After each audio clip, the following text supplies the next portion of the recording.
Azizlar, endi mana shu davramizga sizlarning ruxsatlaringiz bilan kelin poshamizni onajonlarini ham taklif qilsak. Kelin poshamizni onajonlari Shahzodaxon opamiz va albatta kuyov bolamizning onajonlari yana bir bor birgalikda kelishlarini so'raymiz. Ikki onani kechamizning badiiy markaziga taklif qilamiz va go'zal tilaklarni eshitamiz. Sohibaxon hoji aya Xudo xolamizni olib keladilar. Shahzodaxon Xudo xolamiz. Shu boshida aytganimdek avvallar rosa qarsak bo'lardi-da, xudolarga navbat berilsa. Assalomu alaykum.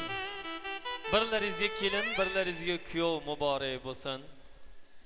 Men to'g'risi rosa xursand bo'lib, hayron ham qoldim. Hozir mana ikkinchi qizlarni kelin qilib olyapsiz-a. Kunduzi qudangizga navbat beraylikmi desam, qudam kechqurun keladi dedilar. Ya? Kunduzi kelmaydimi? Zarda qilganmi desam, yo'q. Yangi qudam bilan eski qudam bitta odam dedilar-da. Qarang, agarda katta qizlari bu xonadonda baxtli bo'lmaganda ikkinchi qizlarni bermasdilar. To'g'rimi? Mana shu xonadonda baxtini topdi. Yaxshi xonadon qarasalar, zo'r xonadon. Eng zo'ri qizlarda qayin singil yo'q, ekarishadigan. Oh dedilar. Kichkina qizlarga ham asherga beraman seni dedilar. Mana niyatlarga yetib turibdilar. Kuyov bolamiz ham har kelganda hozir kelinchak shu derazadan mo'ralaverib og'ir sevib qopti-da.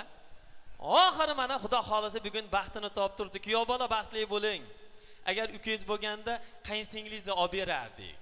Tashakkur. Umringlar uzoq bo'lsin. Farzandlaringiz baxt kamolini ko'ring. Bugun farzandlaringiz sizlarni shu darajada yaxshi ko'rishganidan sizlar uchun sovg'alar xarid qilishgan. Agar ruxsat bersangiz, kelin-kuyovlarimiz chiroyli bir qo'shiqlar sadosi ostida mana shu sovg'alarni sizdek aziz insonlarga taqdim etishadi.